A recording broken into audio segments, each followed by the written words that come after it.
Hi there everyone and welcome back to my channel. 2013 is the year in music that I will be talking about today in this video, and just looking at the artworks actually for today, I realized that these are kind of maybe years that I start to recognize more and more songs of what actually charted, even over in the United States on the Billboard charts, because I was actually familiar with every single song on today's list, believe it or not. I have heard all of these songs many times back in 2013, and I guess this can be considered a little bit of a spoiler, but early on here, I'll just say this, that I think 2013 is actually quite an, I'm not sure if I should use the word iconic, but it's definitely a year that stands out, and I have quite fond memories of a lot of the songs within this list, really. Maybe that's my kind of nostalgia bias. Like, obviously, I have nostalgia towards a lot of songs in the previous videos as well, but I just realized going through these songs and re-listening to them now a few years later, let's say. I mean, this is more than 10 years ago, of course, but it's quite a nice trip back down memory lane for me, and quite a decent year for music here. Maybe I just say that now early on, and when I actually get to putting these songs out in the tiers here, I realize that, maybe I wasn't really right on that one. But if anything, I would say that a lot of these songs really have left quite a strong impression on me, and I do remember them still to this day. There wasn't actually a single song from this list that I did not know the chorus of straight in my head before even re-listening to them now in the last few days. So that's probably a strong point. Anyway, there's been a few rough years in the previous few videos, I think, at least when it comes to my taste in music. There are a few rough tracks in this video too, but a few standouts as well that I'm looking forward to talking about. However, I'm starting with song number 20 on the year-end charts of Billboard this year, which was Suit and Tie by Justin Timberlake and Jay-Z. And this is probably like the song from the list that I have the least memories from. There's of course another Justin Timberlake song later on that I will talk about, but Suit and Tie, absolutely, I do have quite some recollection of it, but it did take me a bit by surprise when I re-listened to it. Main reason for that is probably that it's 5.5 minutes long, which is a bit on the excessive side in my opinion. I do think that I'm kind of done with this song before Jay-Z enters the stage with his rather elongated rap verse, really. I don't really think that the song is, like, what do you say, the song deserves to be 5.5 minutes long. It keeps my attention for around 3, maybe maximum 4 minutes, but then I think it could just kind of roll off there. Decent listen for what it is during that time, however. I think it's certainly a song that's very strong on the falsetto use from Mr. Timberlake here, but his take on the track is quite refreshing, really, and I think it works with the beat quite nicely. It's a solid listen. I think it just fits right into the seat here for me. It's not one of the standout Timberlake tracks, in my opinion. However, it is a rather fun listen and something that I would probably not turn off. It's just a decent tune and quite fun to listen to. The production sounds like it's absolutely refreshing, I would probably say, is the main thing. It just has its own kind of charm and world around it, and I like the fact that they've embraced that and they go a bit crazy with it, and Justin Timberlake is definitely doing his own thing with it and having fun with it, and I think that's very obvious when you listen to it. So decent start to today's video. I think the seat here isn't something that is particularly negative. It's just decent, solid tune. I do enjoy it. Not much more than that, I suppose. However, something that is much more than that, you can call me biased all you want, I don't really mind, but Avicii's Wake Me Up is of course the song next up here. This is number 19 on the Billboard year-end charts of 2013. You can imagine what position it has on the Swedish year-end charts of 2013. I would be shocked if it isn't number 1. This song is pretty much like as famous as the Swedish national anthem is over in Sweden.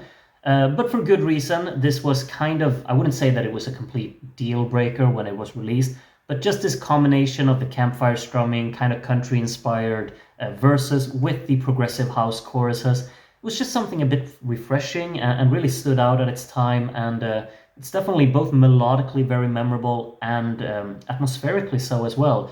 Avicii's production is top tier. It doesn't sound, in 2024 you'd expect there to be more playfulness around the production, but for something that's 11 years old, it sounds impeccable, really. Like, the clarity in this track is strong.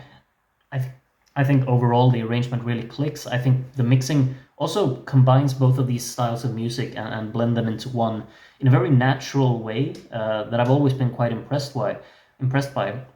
Vocally, the song is decent. I don't think the vocals stand out massively, but that little bridge leading into the instrumental choruses is, of course, very effective due to the kick drum really driving up the energy of the track, and then the instrumental choruses really just kind of click. And if you'd call them drops, I'm not sure because they don't really. They kind of feel more like elevations than drops, I think, in music. But whatever the case, they feel very rewarding. I don't think this is among Avicii's absolute best songs. It's just his absolute most popular one and most famous one, and for good reason. I think it's an A tier effort, absolutely. It's a classic. In Sweden, we're probably very blinded by its huge success, of course, but I think that it's absolutely warranted, and it's always a lovely listen for me anytime I return to it. Puts me in a really good mood as well. Great tune there. Moving on from Avicii, I'm moving on to Miley Cyrus, who of course had quite the memorable time in her career during 2012, 2013, around there. This song, Wrecking Ball, is of course, like, at the time, and at the time, I definitely considered it to be very meme worthy, and I think a lot of people really did that. I mean, the music video is absurd with her swinging around on this wrecking ball and licking hammers and whatnot. It's very out there and very extreme. But when you scale all of that back and you just kind of listen to the tune, I think there's something in this one. Miley Cyrus with a return that of course took many by surprise, but this is a decent pop song with absolutely a very memorable and hard-hitting chorus, I would say. I think melodically it feels quite clear in its purpose, and doesn't really hold back. The choruses work. I think the production might be a bit on the plastic and flat side. It doesn't really have all of that explosive drive that maybe the song wants to have with the whole wrecking ball concept that it uses. But it's still quite neat. It's a decent pop song all around. I think also that vocally Miley Cyrus feels quite, what should I say, quite honest and sincere in this one. I feel like her character in her voice is really being presented quite well within this track. And I think it's a C tier song. It's not something that I ever listen to. At any time would I seek this song out, but I think it's an admirable effort for what Miley Cyrus wanted to do from this time. And this is absolutely still like a respectable pop song in my opinion, even though it had definitely a meme status at the time. But looking back at it now, it's a very iconic piece from this time period that's very nostalgic. So I think a C tier is warranted for Wrecking Ball there. However, We Can't Stop is absolutely not that. I think We Can't Stop was obviously like the first Miley Cyrus comeback song, and then Wrecking Ball came after it. This song is just dire. It's very snoozy. I think it doesn't really have any energy. It's very much both monotonous and quite timid in its progression, I would say. Vocally, it's rather underwhelming as well. It feels very dragged out in terms of its delivery. The energy is never really established within this track. It just trundles along, feels very pedestrian. The production is subpar on it. I don't feel any drive or engagement from it. I think the soundstage is quite lacking, and instrumentation-wise as well, it feels very bare bones and skeletal, I suppose, in a way. So it's just a very underwhelming listen. I've never enjoyed this one. I don't see any reason to return to it, and particularly now in 2024. Like if you pick the Miley Cyrus song from 2012, 2013 that you want to have like a fond, nostalgic memory from, I think 90% of people would choose Wrecking Ball, and the other 10 would not choose a song at all, because We Can't Stop is not a legitimate answer for this, at least in my opinion. This is an F. I'm sorry, that might be very, very harsh, but I find nothing in this song to actually have any redeeming qualities. It's a very dire listen, and I think it really only got publicity because of Miley Cyrus's comeback being as extreme, I guess, or explicit as it was, and a bit unpredictable, I suppose. The song here is nothing to write home about, in my opinion. So yeah, sorry. Wrecking Ball was the superior track from this time for Miley Cyrus, I would say. Taylor Swift up next. You know my feelings about Taylor Swift by now. I feel after watching a few other videos from me. I Knew You Were Trouble. I actually thought this song was way older than it is. I automatically assumed that this was probably around 2010, 2011. No, 2013 is the year that it really charted on Billboard, I suppose. Um, Not my favorite Taylor Swift song, I have to be honest, but there's a bit of it like an assertiveness within this track that I think is striking. I do like Taylor Swift's vocal performance in this one. I think it feels, I'm not sure, like honest and sincere when it comes to Taylor Swift's music. I think maybe she's recycled a lot of the ideas that she's had throughout the years, but still, this one it packs a punch. Absolutely, the production on it as well. It tries to really emphasize the drive, particularly though during those choruses where the rhythmic distinction is so clear and palpable, I suppose. So kudos to that. I think melodically it's also quite memorable. The verses kind of just trundle along. They have some nice little intonation lines here and there, but it's all about that kind of explosive chorus that tries to hammer home the the message of the track, I guess, with the I knew you were trouble when you walked in. Um, it's a fun listen, absolutely. It's not the most fun listen when it comes to Taylor Swift's discography, but it's a fun listen. I'm placing this one top of C tier. I wouldn't stretch myself to a B tier kind of grading here. Maybe if I had a stronger association with it from back in the day, but it's not as nostalgic to me. This was never a Taylor Swift song that I found myself singing along in the car to or anything like that, as with other Taylor Swift songs from back in the day. This one's decent. It's a fun listen, but not much more than that for me. Royals, however, by Lorde. What a where did this song even come from? It just appeared out of nowhere. Lorde became a sensation overnight, really, with this song, and all the more power to her. I think this is a brilliant track, really, really utilizing the scaled back and minimalistic instrumental to emphasize the characteristic vocal that she has. I think the choruses really work. They're not as they're not supposed to be energetic, but maybe I'm lacking a little bit of energy in them. However, they do contribute quite a compelling ambiance, I suppose, and the instrumental does their part in it as well by being so scaled back. I think the clarity of the percussive hits, mainly I'd say in the verses, is a very fun detail to this track, and it progresses very naturally. And I like the storytelling aspect of the song as well. It feels very out of the box and refreshing for being a pop song. And I've always just had a lot of admiration for what Lorde particularly used to do. I've struggled with keeping up with what she's up to now. Is she still making music? Maybe I should check it out. I remember she released another album, but that was a few years ago back now, so I'm not really sure. Royals, though, really interesting tune. I'm very glad that it became such a big hit. I think it exposed the wider audience to a little bit of a new style of music as well that felt very refreshing at a time and really developed the music scene for the years that came after this. I think this is an A-tier song as well. It fits very nicely up there with Avicii, I think. Two real breakthrough artists of 2013, I suppose, they're being right next to each other.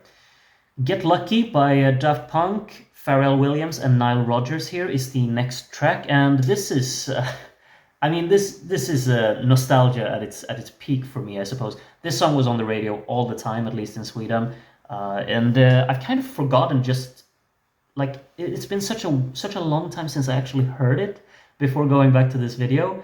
I had a blast really listening to it again. It is, for what it's worth, it's absolutely quite a repetitive listen. It doesn't develop much, but the groove that the song has is absolutely addictive. It's an irresistible foot tapper. It's a very catchy chorus that anyone can sing along to it at almost after just listening to it one time.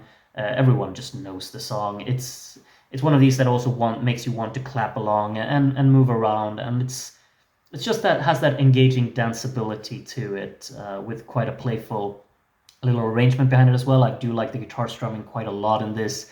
It's obviously quite a lot of the disco inspiration within it is very poignant, and it's a really fun listen to due to it.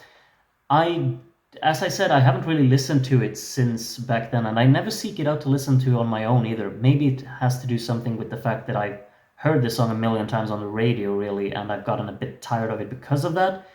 Because the repetitive quality of the track also, of course, hinders the enjoyment if you've heard it too many times. I'm placing this one in the B category. If you consider it to be an S tier song, I have no problem with that.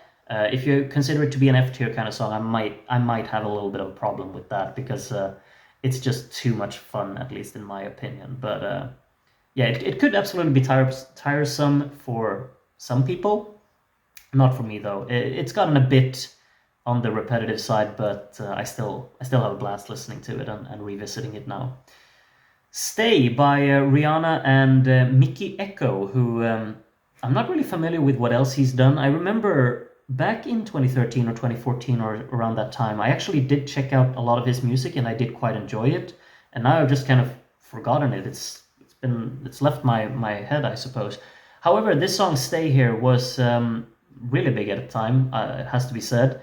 A lot of covers were made for this song as well. I mean, it's kind of a little bit of like a vocal showcase in terms of its vulnerability and just highlighting the vocal performance here. I think Rihanna sounds strong in this song. It definitely fits her, and I do like that she's embracing her vocal qualities more and more as the years really went along. Of course, when you look back to the 2005 video, I suppose it was, when she really broke through with Ponder Replay and SOS and Don't Stop the Music in these tracks, where her vocals weren't allowed to shine whatsoever. Here, she's embracing that fact, and I do appreciate that. I think she also sounds great along with Mikky Ekko in the song. The composition of it all is sweet, absolutely. It's quite a desperate call for someone to stay, of course. That's kind of the lyrical side of things. And it may get a bit over the top. It feels a bit melodramatic, even for my taste, I suppose. Maybe I would have wished for a further kind of development instrumentally for this song to really click with me. But at its core, it's still a sweet composition. I think it's vocally well sung and well arranged as well. They work together nicely. It's just a song that could always click. I think the choruses are really pretty as well. It's a B-tier song. I'm placing it below Get Lucky because I don't find it to be that, would you say, engaging maybe? It's a sweet listen, but there are other ballads I find more superior to it, absolutely, and more emotionally hard-hitting as well. But it's decent for what it is, and quite a nice listen, really, that I could put on at any time, really, and just delve into it. But there are, as I said, other ballads, even other ballads that I will talk about in this video that I prefer to it. So B will suffice. Ho Hey by the Lumineers. Do you remember this track? Do you remember the Lumineers even? Like, what have they done outside of this? I'm not very sure. Maybe they have a brilliant discography and I'm just unaware of it. But Ho Hey was definitely a song of its time. Like, I don't know how this became such a big hit. It's very simplistic in terms of its arrangement. It's just guitars, a little bit of chanting in the background, quite a sweet sing-along friendly chorus. It's just this, oh, clap along, we're all around the campfire having a good time. But I can't really have an issue with that. It does exactly what it wants to do, and got huge success from it. I don't think it's a standout track in any regard, really. It's just very sweet and accessible, and that's all I can say about it. The choruses have a little bit of energy picking up in there. The verses are kind of the contrary, because they feel a bit on the slow and rigid side, rhythmic-wise, I suppose. All in all, sweet package. I'm not sure. I'm placing it in C, probably. I think it's just a decent little tune.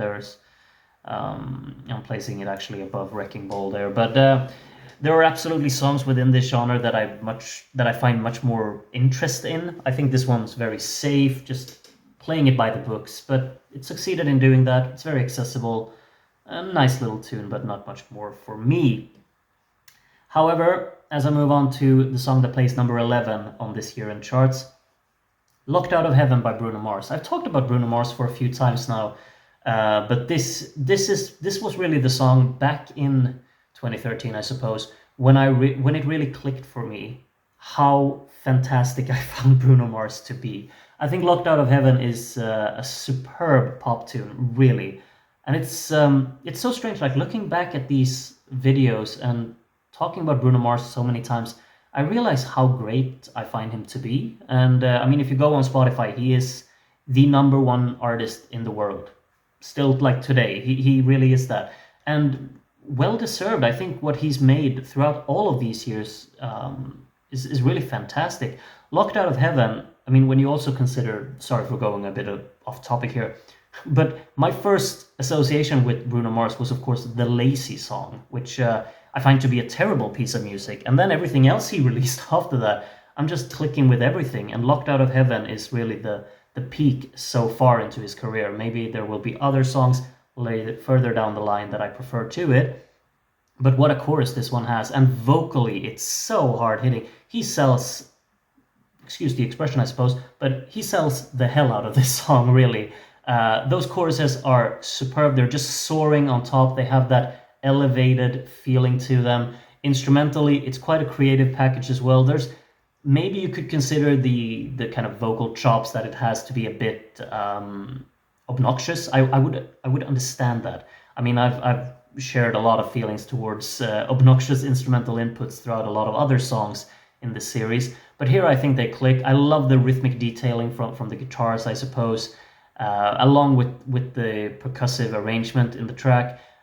Really, the verses are quite nice as well. They're foot tapper friendly, but that chorus, it feels kind of anthemic while being very accessible and quite subtle as well. It just has that really elevated quality to it where the intonation hits the rhythm as well. And I think Bruno Mars is probably the big reason why it works as well as it does, because he sounds fantastic in these choruses.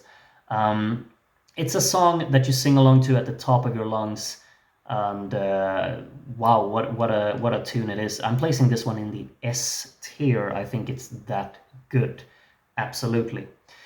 Moving into the top 10, Katy Perry's song Roar. And I've been a bit harsh on Katy Perry, but Roar is decent little pop tune here. I don't really click with the whole concept of, oh, I got the eye of the tiger, I'm a fighter, you're gonna hear me roar. I find it a bit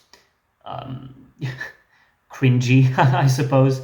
But overall, the melodic writing here clicks. I think vocally Katy Perry is quite strong here. The verses are memorable. Maybe I'm just blinded by nostalgia for this year, but I think this one stands out. It's a song that maybe I got tired at during the time, but looking back at it now, I just think it clicks. The production on this is quite strong as well. Feels very modern still now 10 years later.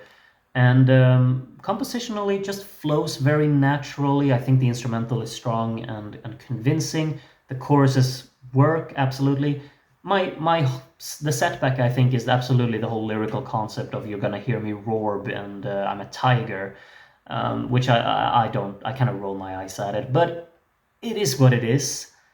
I'm placing this one in the B tier, actually, ahead of Stay. I think it's a great pop tune, very memorable as well. The chorus definitely sticks in here, and yeah, really fun listen. Still to this day, I think it sounds great.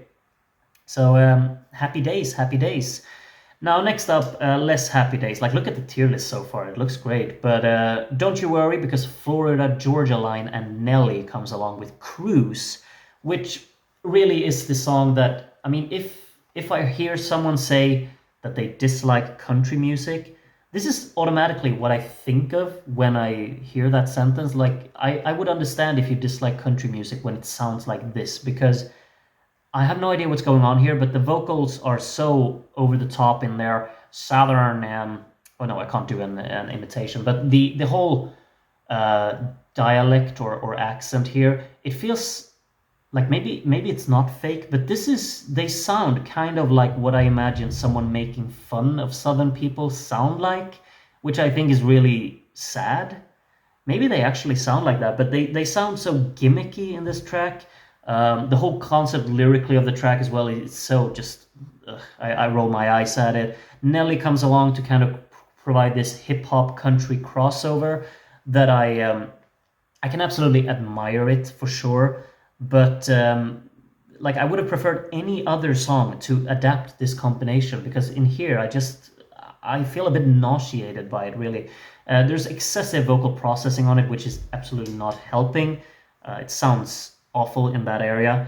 and you've drowned out the entire authentic instrumentation from the country inspiration, I suppose, with synths, white noise effects, and it's just a mishmash of everything I dislike about, I guess, upbeat pop music from the early 2010s with the things that I dislike about country music, and you put it into one package, and it's a proper F tier song.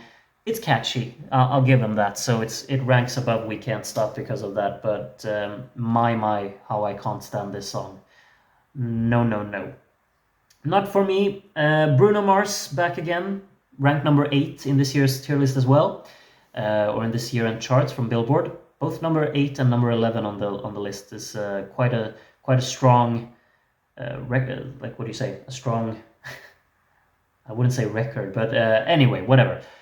This is When I Was Your Man, which I mean, if I'm going to embrace my inner softy to its full potential, this is a song that could absolutely bring me to tears, because I feel like the storytelling of it is so hard hitting. Like it's the perfect song to really like manage. It manages to hit the feelings of losing someone you love so perfectly. And it's you might consider it quite cheesy. I would understand that. Like the whole storytelling aspect of it is on the cheesy side, but when you've really loved someone and you've lost them, this is exactly what it feels like, and somehow it manages to just hit intonation wise, instrumentally as well, how the song rises and falls throughout. It feels just spot on. Like it grabs that emotion and puts it into music. It feels very raw, it feels very honest.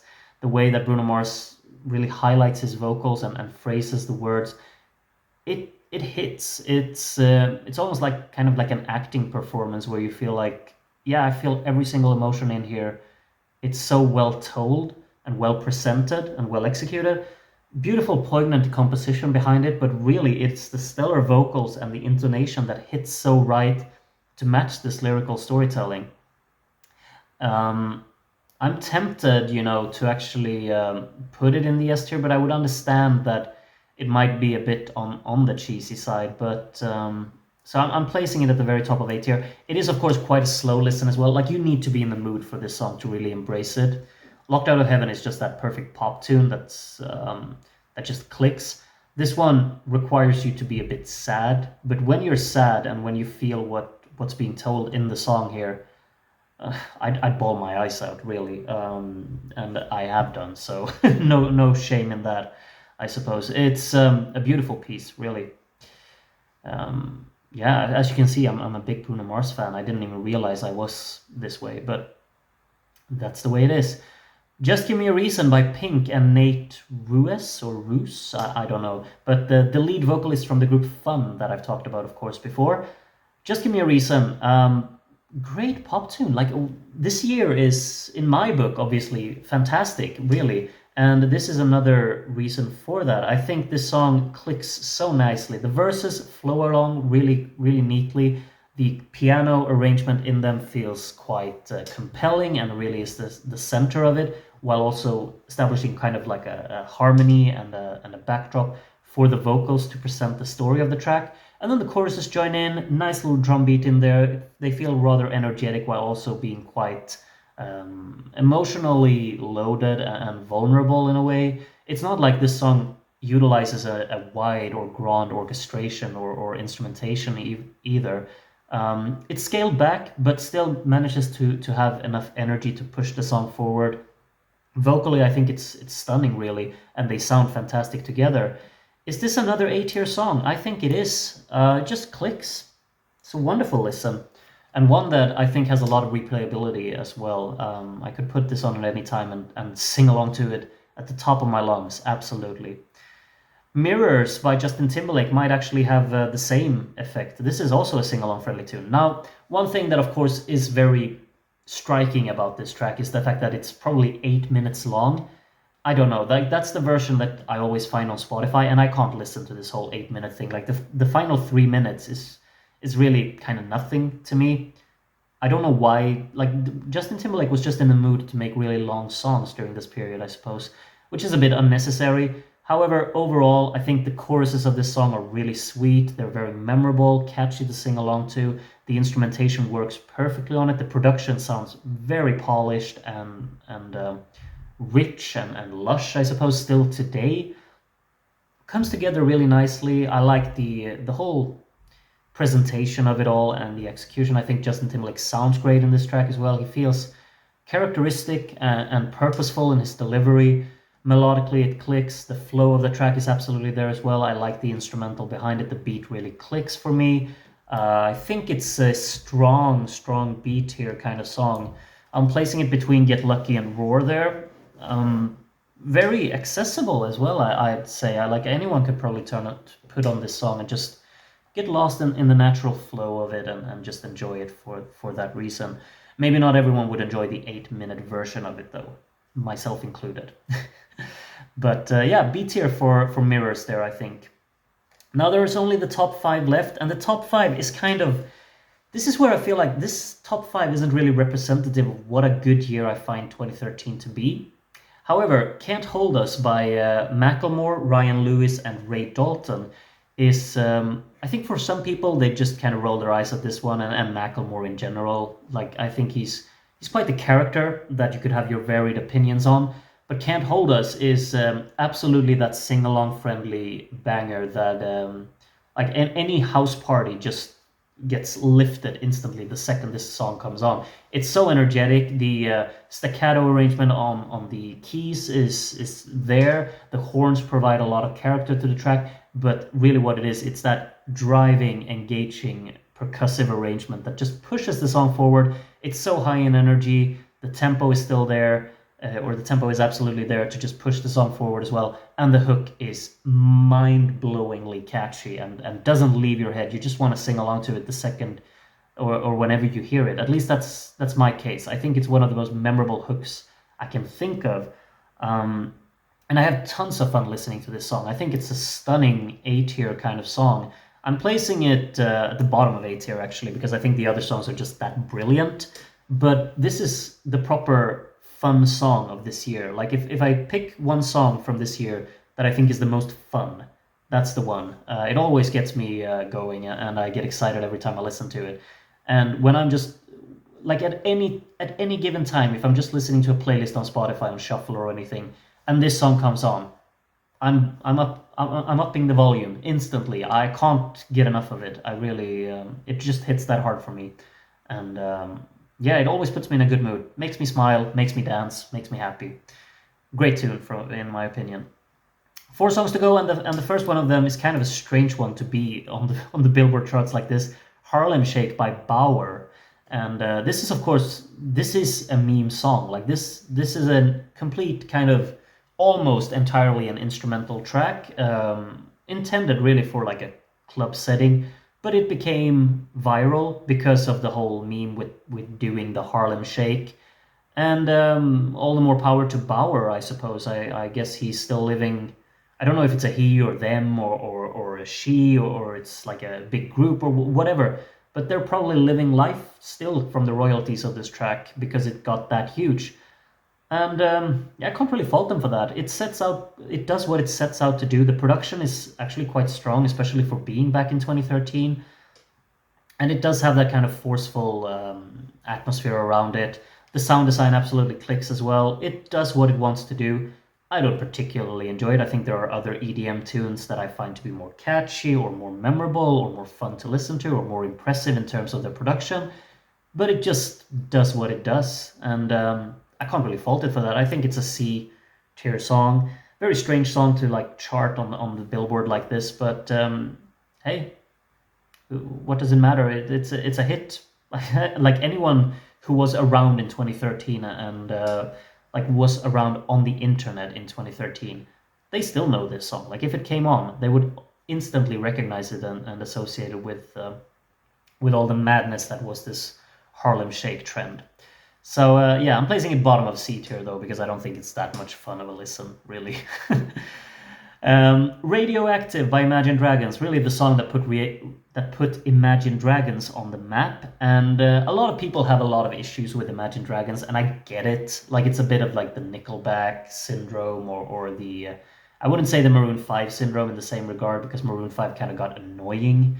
Imagine Dragons just kind of keep doing what they're doing, and these days maybe I think that their songs are a bit too much. They try to be really epic and anthemic, and you still kind of feel like, who is this song actually for? It's more like this is the song you put at the trailer for the Super Bowl or whatever they do in America.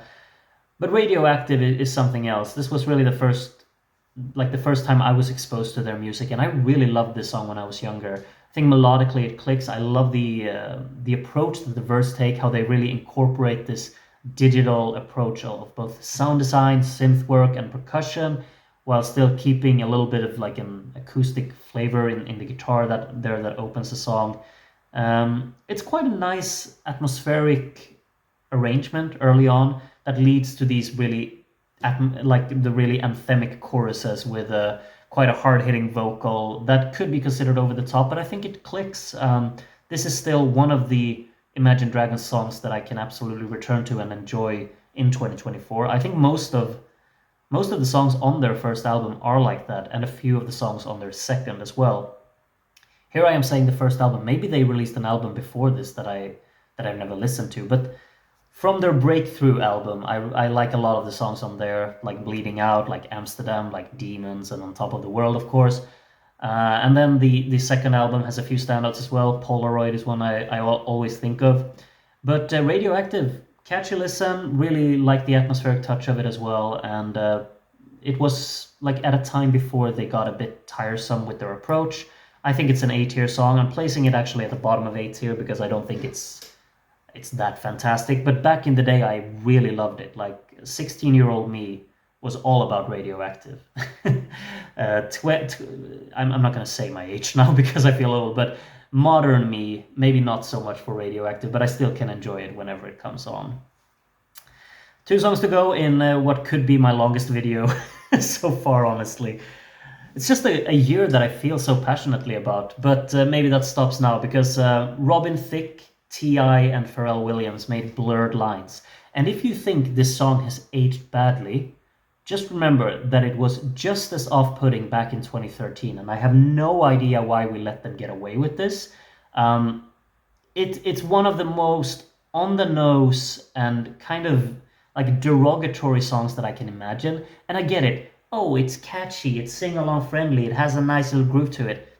It has all of the above, but that doesn't shy away from the fact of the song is what it actually is, which is really off-putting, at least for me. I get really annoyed at this song. I get annoyed at its success. And when even the artists behind the song have come out to say that they really despise it, you know something's wrong, because that's actually been the case. It is a funky little tune. Instrumentally, it works, but I can't look away from the facts that are there, you know. It's bottom of F tier. And one thing that I realized when I was looking up all of these songs during the past week or so is I at least think in my head, I've received several strikes on my YouTube channel for copyrighted material or whatnot, and have had a proper hell dealing with YouTube. Meanwhile, there is a version of the music video for this song that showcases a lot of things that goes against YouTube's guidelines. That's just free there, out for everyone to see.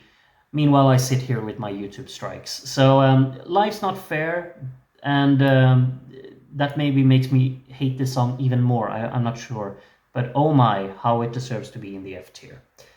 1 song to go, Thrift Shop by Macklemore, Ryan Lewis, and Wanz. I don't know. Classic. I mean, it's an iconic hook, absolutely. You could sing along to it at any point. At any time. It is that memorable, it is that catchy, and it is that funny, I suppose. But then the whole rapping comes in, and it's quirky, and I guess it's a bit fun for some. Not really my thing. The beat clicks, absolutely. The horns are a fun little touch to it. It's memorable, it stands out.